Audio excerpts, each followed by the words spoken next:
যত দিন যাচ্ছে আমার হচ্ছে পেজের প্রতি অনেকটা আগ্রহ কমে যাচ্ছে, কারণ ফলোয়ার্স পরিমাণে হচ্ছে আমার একদমই ভিউ হচ্ছে না। আর সেট আপ পাওয়ার পর হচ্ছে ভাবছিলাম যে অনেক সুন্দর করে ভিডিও করব, ভিউ হয়তো হবে, বাট সেট আপ পাওয়ার পর হচ্ছে আমার ভিউটা একদমই কমে গেছে। যাই হোক, আজকে হচ্ছে হাজব্যান্ডের অফ ডে ছিল, যার কারণে একটু ঘোরাফেরা করতে বের হয়ে গেলাম। বিদেশে বাড়িতে থাকি, সারাদিন একা একা থাকি মেয়েকে নিয়ে, তারপর সন্ধ্যা হলেই হচ্ছে আমরা বের হওয়ার জন্য অস্থির হয়ে যাই। এই মার্কেটগুলোতে হচ্ছে আজকে ফার্স্টে আসি, আসার পরে আমার একটু ভালো লাগে না। তারপর হচ্ছে আমরা একটা ড্রেসের মার্কেটে চলে যাই, ওইখানে গিয়ে দেখি যে 50% ডিসকাউন্ট। তারপর ওইখানে বেশি একটা ভালো লাগে না, তারপর ওইখান থেকে বেরিয়ে আমার পছন্দের সেন্টার পয়েন্টে চলে যাই। সেন্টার পয়েন্টে গিয়ে দেখি যে সেই ভাইরাল কাঠগোলাপের হেয়ার ব্যান্ড গুলো, যেগুলো প্রাইস একটু বেশি থাকে অন্যান্য হেয়ার ব্যান্ড থেকে। যেহেতু এই জিনিসটা ভাইরাল, তার কারণে হচ্ছে একটু প্রাইস একটু বেশি থাকবে। তারপর হচ্ছে আমার পছন্দের শুজ কালেকশনে চলে যাই। বরাবরের মতোই আমার হচ্ছে সেন্টার পয়েন্টের আর হচ্ছে ম্যাক্সের জুতার কালেকশন গুলো খুবই ভালো লাগে।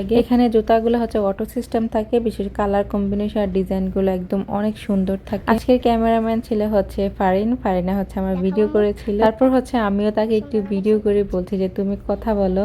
সে হচ্ছে তার পছন্দ মতো বেবিদের ড্রেস দেখাচ্ছে, যেহেতু সে বেবি, তার বেবিদের ড্রেসের প্রতি একটু নেশা। আর বিশেষ করে হচ্ছে আমাদের পাশের ফ্ল্যাটে একটা বাঙালি, তার বেবি হয়েছে, যার কারণে সে বেবিদের ড্রেসই এখন দেখতে পছন্দ করে। তারপর হচ্ছে আমার পছন্দের আরো একটা সেকশন, যেটা কিনা সেন্টার পয়েন্টের এই পারফিউমের সেকশন। এটা কিন্তু বডির পারফিউম না, এটা হচ্ছে রুমের বা ওয়াশরুমের পারফিউম।